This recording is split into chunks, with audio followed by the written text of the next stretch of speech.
కర్ణుడు సహజకవచకుండలతో పుట్టడానికి కల కారణం ఏంటో ఇప్పుడు తెలుసుకుందాం.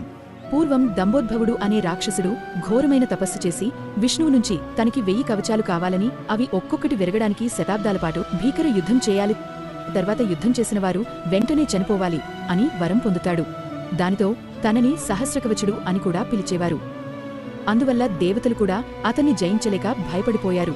ఈ సమయంలో విష్ణువు భూమిపై నరనారాయణులుగా అవతరించాడు తనని చంపడానికి.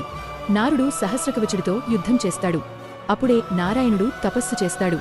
శతాబ్దంపాటు సాగిన ఆ యుద్ధంలో ఒక కవచం మాత్రమే విరిగేది.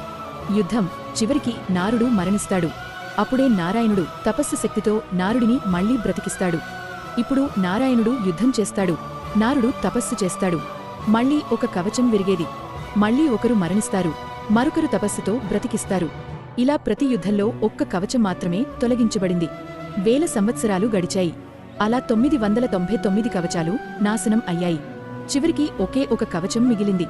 ఆ సమయానికి సహస్రకవచుడు భయపడి తన ప్రాణరక్షణ కోసం సూర్యదేవుని ఆశ్రయించాడు. సూర్యదేవుడు అతనికి రక్షణ ఇచ్చాడు. తర్వాత కాలచక్రంలో అతడు సూర్యదేవుని ఆశీర్వాదంతో కుంతి దేవికి పుత్రుడిగా జన్మించాడు. అతడే మనకు తెలిసిన మహావీరుడు కర్ణుడు.